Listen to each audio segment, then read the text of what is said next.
Welcome back to another episode of Cooking with the Cripple. I'm your host, the Cripple, and today we're going to be doing another, I don't want to say 3-course meal, because it's not really a 3-course meal, but it's a full meal. So we're going to be making green bean casserole, steak, and some mashed potatoes. Now, the only thing that I've done out of those three is steak. So what you want to do is you want to take 1 can of cream of mushroom soup, and actually what you want to do first, what I forgot to do, is you want to take your green beans, and I just have, what are these called? French style green beans. I'm pretty sure that just means they're cut in half or something like that, but you want to drain those, and I will be right back. I forgot to drain those, so I'll be right back. And we're back.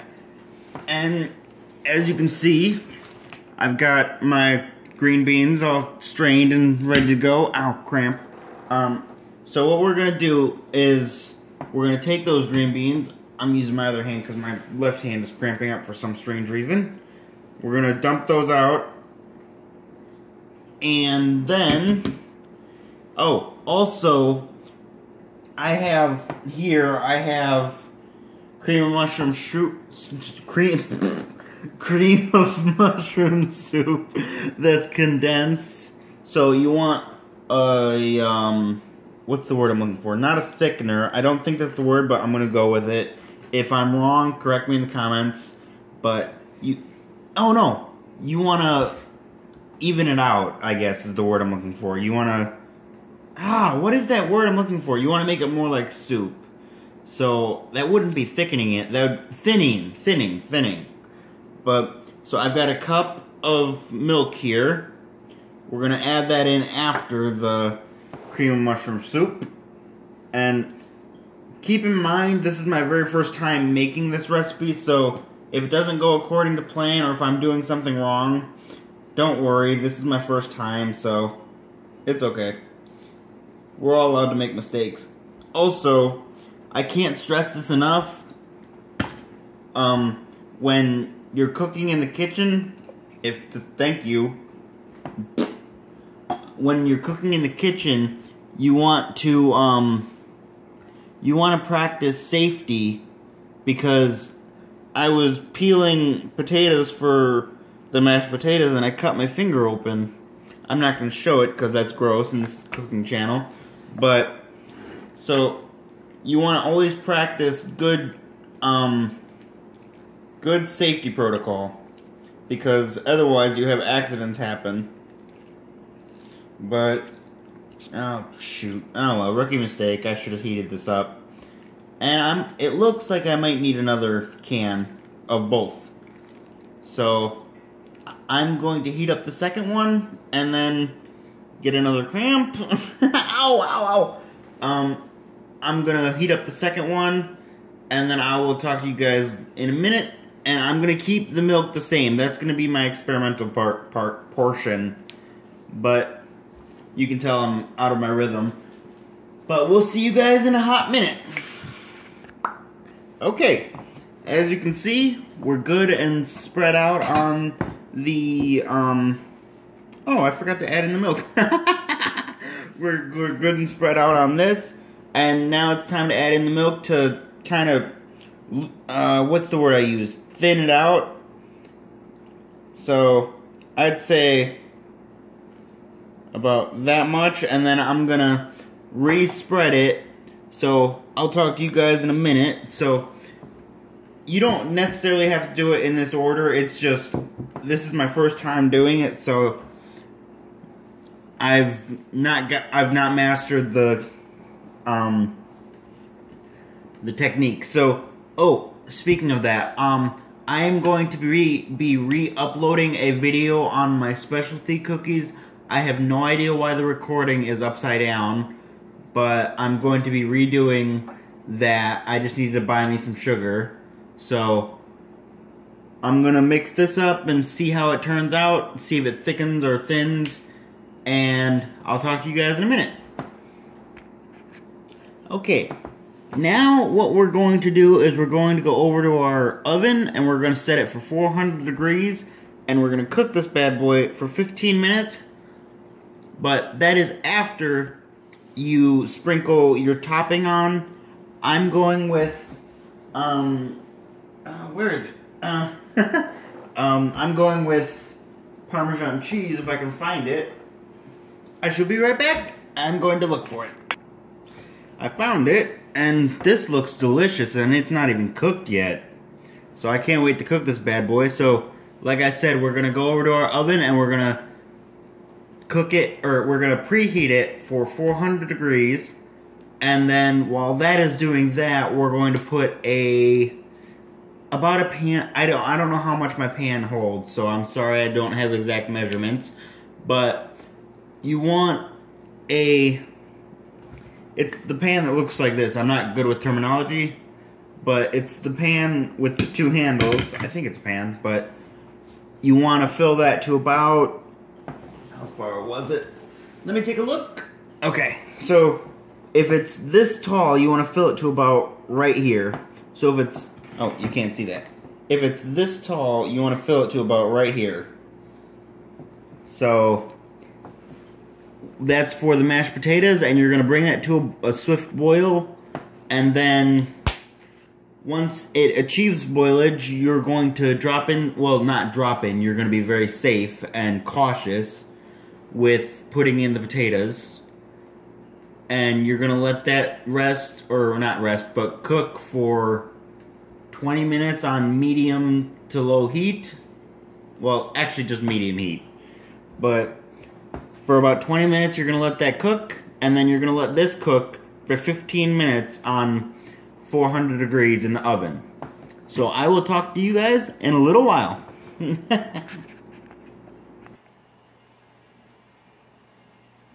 Okay, so we're just getting done with the last bit of potato. I decided to cut them up to make them easier to mash later, but this is what I did in 15 minutes. Holy cow, that's a lot of potatoes. But I just cut them, as you can see, into four quadrants, and then I put them in the pile over here. That's garbage potato. Didn't cut right. And I know it doesn't really matter on presentation, but if it doesn't cut right, it doesn't feel equal to me. So we're gonna take this. I know you can't see what I'm gesturing at, but I'm gesturing at the mountain of potatoes. But we're going to take these and we're going to boil them. And we're going to boil them, I'm going to guess, for about 20 minutes because I've been doing a lot of research and none of the recipes that I've looked up have told exactly how much. So, and you're not gonna reduce the heat until like the last 5 minutes. I want to say 5 minutes because this is my first time making this, so this is just a big experiment to me. But what you're gonna do while the boiling's the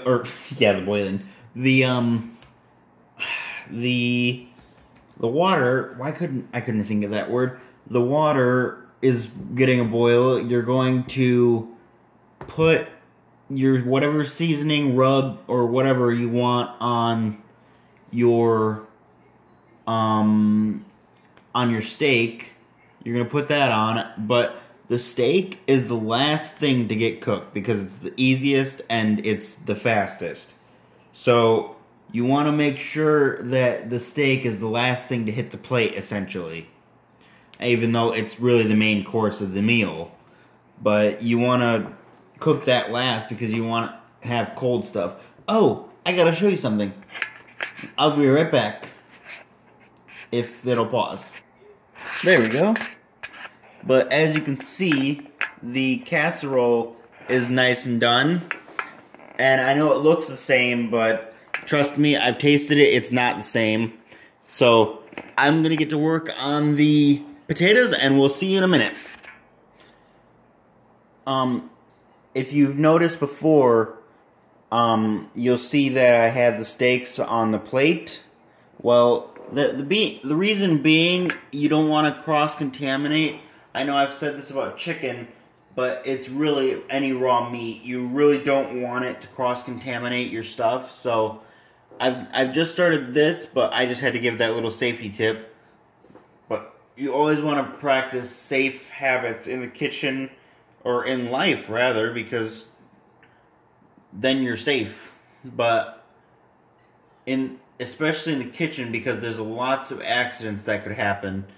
And if you could tell me what this is called, I can't remember if this is a pot. I think this is a pot, but I can't remember how much this is. But anyways, correct me if I'm wrong if this is not a pot. But anyways, I will get back to you guys when this starts boiling, and we need to turn the heat down to keep them cooking, but not as hard. We'll see you in a minute. Okay, so it's been about 20 minutes, and I want to do a test. The recipe that I looked up, like, you don't have to follow all the steps that I do, but the recipe that I looked up said that if you can pierce the spuds, aka potatoes, with a fork easier than you could when they're uncooked, they're done. I'd say that's about done. So we're gonna drain these suckers, and I'll see you in a couple minutes, because it's kind of difficult for me to get something heavy like this. So I will see you in a couple minutes. Okay, so I've got a couple ingredients, and I'm going to start mixing. I have to use, I'm using, what's it called? I'm using milk and sour cream for purposes of making it creamier, I guess? I don't know the terminology, but these are really not overdone, but these are perfect. They're they crumble in your hand. You don't really have to push that hard. And yes, I did wash my hands before I started. But I've got a large fork here, and you're basically, hold on, I'm going to try and situate you guys so you can see. Let's see if you can see that. There we go. You're basically just going to take it and use the tongs to mash it up. And then when I've got a good, decent amount of mashed potatoes in here, and you don't have to do each individual one, I was just showing as an example, but when I get a decent size of potatoes in here, I'm going to start adding in the ingredients that are extra to give it, because this looks really bland. It gives it flavor, and it gives it texture and creaminess. Like, it makes it mashed potatoes. So I'll see you guys when that time comes. Okay, so as you can see, I'm about halfway done. I started out with a big old mountain of potatoes, but I'm about halfway done, so I think we're gonna add in half of this cup of milk, and then just a big old dollop of sour cream. Let's use that. Why not? Why not? And then we're gonna keep mixing, and then we're gonna do it again at the end to even out the playing field, or whatever you want to call it. But this is what yours should look like right now. It should be kind of crumbly, but not like what's restaurant quality, because you haven't added in any sort of flavoring or creamer kind of thing. Like, you make coffee creamer, or you make coffee creamier by adding coffee creamer, and I'm adding 2 dollops of sour cream, and then wipe that down and get it back. Oh, here, I'm going to show you something. But let's say, here, just dirty this knife up, but let's say you want to get all this stuff that's on the knife back into here. You just take it and you go, you rub the front, you rub the back, and then you collect it on the tip, and then you just, but that's a little neat tip and trick that I've learned over the years of watching my mother cook. Because she'll do it with everything. She'll do it from gravy to cookies. And I'm probably going to need more sour cream. I'm sorry, I seem distracted, but I'm probably going to need some more sour cream and probably some more milk. I just realized this is probably not going to be enough. Actually, half a cup might be perfect, but when you're cooking with a relative, watch them. Like, see certain stuff, like the way that they cook things, and you'll pick it up in a hurry, and then it makes the job so much easier. That's why I love cooking with my mother, because, why do I keep calling my mother instead of my mom? But I like cooking with my mom because she can teach you something without saying a word. And it's really cool. Like, you just have to pay attention. Like, if you don't want her to, quote unquote, give you a lesson, then just go into the kitchen, but stay out of her way, because that's rule number one, is stay out of everybody's way when they're cooking in their own kitchen. But just watch what she's doing, or watch what your mother's doing, or your father, or whoever happens to be cooking, your grandpa. That's why I learned to make the omelet, by the way.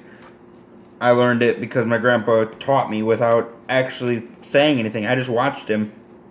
I mean, I told him I was watching him, but he didn't really change up like, oh, you're watching me, I gotta put on a big show.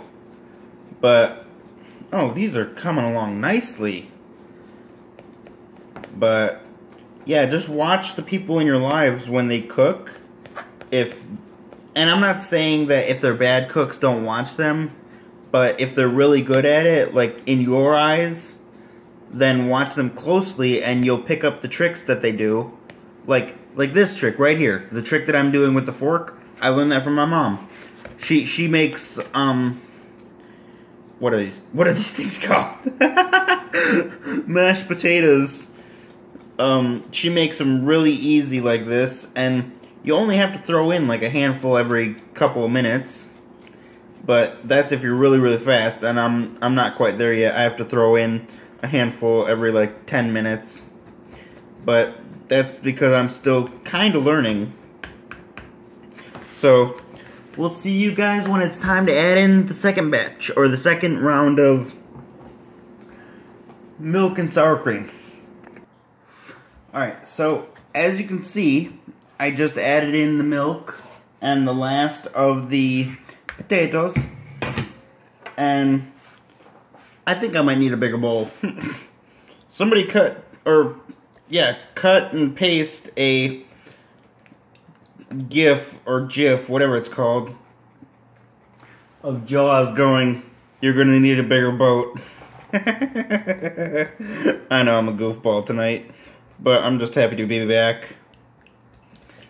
But anyways, I'll get back to you guys when this is all done, and then we will move on to the steak. Here we go, guys. We're about to add... Oh, here's a little tidbit. When you're cooking steak, you want to take... I'm going to rewash my hands, so don't worry. But you want to take off a piece of steak for... what's the word I'm looking for? Reference. Like for when... I like my steak medium rare, so...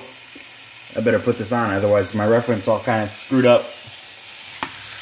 But I like my steak medium rare, and when that piece gets medium rare, then I'll know to take the steak off. But usually, like once it turns black on both sides, you're kind of going in blind. So take you a piece off the bottom and just watch it, because when you cut it, you can look inside and see, oh, okay, I still got, let's say, 5 more minutes, 2 more minutes, or if you like it well done, I've still got, I don't know, 10 minutes. I've never cooked a steak on well done, so I don't know how long they usually take. But yeah, I'm going to get back to you guys when it's time to flip, and then again when it's time to plate, and you'll see the entire meal. So, hope you're having a good time. Look at that. That is beautiful. It's a little more done than I meant it to be, but that's okay. I'll still eat it.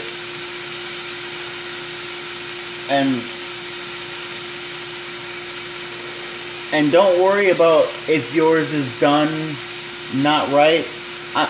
I'm still getting to know this, ow. That was stupid of me, but I was trying to push the meat down. It wasn't cooperating. But I'm still trying to get to know this stove system and all that stuff, so don't worry. But anyways, I'll get back to you when it is time to plate. I am so excited. Okay, here we are. As you can see, I've got my mashed potatoes. I've got my green bean casserole, which actually turned out better than I thought it would, because I didn't think that it would seal properly, because the recipe that I was looking at called for breadcrumbs, and I couldn't find any breadcrumbs, so I had to use Parmesan cheese. So, number one, we're gonna figure out if this is a plus for me. So if I like it this way, I'm gonna make it this way from now on. I might do it for 20 more minutes because I want it to be a little bit more firm and set. But I've also got my steak, so here we go.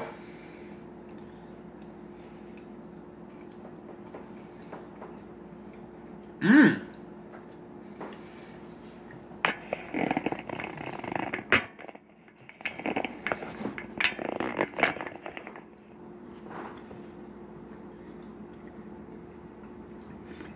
Very juicy. Yeah, I already said that it was a little overdone for my liking, but it was very good. Now onto the green bean casserole. This is the one I'm most excited about.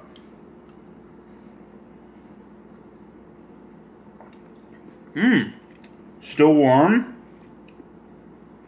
Very good. I might even go for a second bite. Mmm. And last but certainly not least, the mashed potatoes. And I added a bunch more sour cream, but you don't have to if you don't want to. But I like the taste of sour cream, so I added a bunch. But here we go.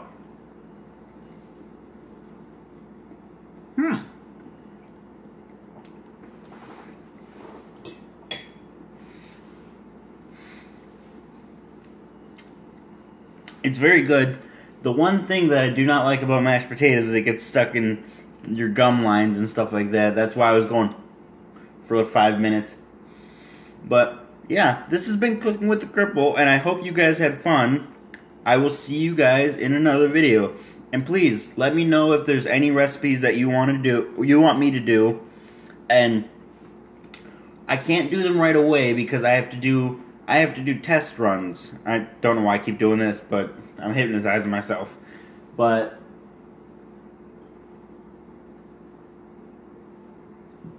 excuse me. That was very rude. But I have to do test runs to see if I like the recipe that you guys submit. So it might not be the very next day, like, hey, do this, and I have to do it a couple of days. But yeah. I hope you guys... Sorry, I'm having weirdness going on. I don't know what's going on. But, anyways, I hope you guys have a good day, and I hope you guys had fun. Please like, subscribe, do all that stuff. And I'll see you guys next time. This has been Cooking with the Cripple. I'm your host, The Cripple.